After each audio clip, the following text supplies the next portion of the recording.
की ओर तपस्वी जीवन भर अविचल चलता है, जीवन भर अविचल चलता है।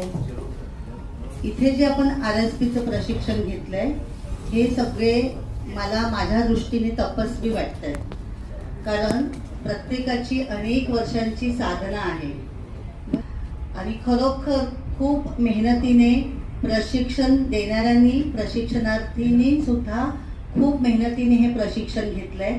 अगदी पहिल्या दिवशी ग्राउंडला गेल्यावर जे अशक्य वाटत होतं, आमच्या कुटुंबालाही अशक्य वाटत होतं, सगळे हसत होते की यांना हे जमणार नाहीये, आपल्यालाही थोडासा आत्मविश्वास कमी होता, परंतु तो आत्मविश्वास देण्याचं, आमच्या पंखात बळ देण्याचं, सामर्थ्य निर्माण करण्याचं बळ RSPच्या सर्व आमच्या ट्रेनर्सने दिलं।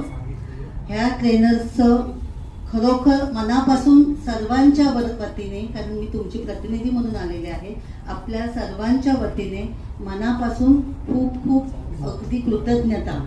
आणि हे जे ऋण आहेत हे आम्ही आमच्या कर्तव्याने नक्कीच फेडू असा शब्द देते। शिवाय वर्दी आपण कमावलेली आहे, जसं पहिल्या दिवशी मी म्हटलं होतं की ती माझ्या बहिणीने सांगितलं होतं, ती अशी मिळत नसते, ती कमवायची असते, त्याची गरिमा राखायची असते। तर नक्कीच आम्ही आता वर्दी कमावलेली आहे, याची गरिमा राखणार आहोत आणि तुम्ही जे जे आम्हाला यापुढे आदेश द्याल आमचे वरिष्ठ म्हणून आम्ही तुमच्या आदेशांचं पालन करू। आणि काही गोष्टी इथे इतके चांगले मित्र मैत्रिणी भेटले आम्हाला, जे आयुष्यभर आम्हाला आता ही शिजवणी पुरणार आहे। वेगवेगळ्या क्षेत्रातले आमची अशी छान घट्ट मैत्री झाली आहे इतक्या कमी दिवसामध्ये।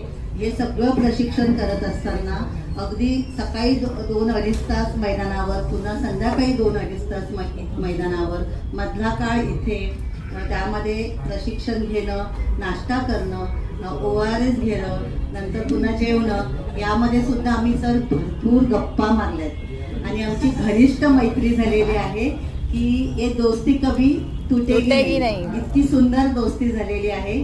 तर ह्या सगळ्या गोष्टींसाठी आम्हाला जे काही तुम्ही भरभरून देण्याचा प्रयत्न केला, हरकत नाही।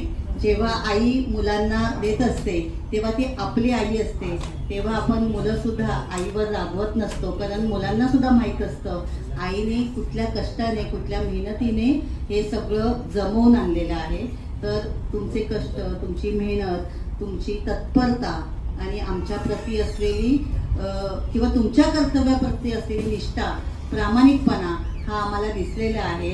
आणि हा जो तुम्ही दिलेला वारसा आहे ना, हा सर आम्ही नक्की ही बॅच कायम तुम्हाला स्मरणात राहील, इतकं आम्ही ती काम व्यवस्थित करू की तुम्ही म्हटलं पाहिजे 2026ची बॅच ही ग्रेट होती आणि ग्रेटच राहणार, हा शब्द मी सगळ्यांच्या वतीने देते।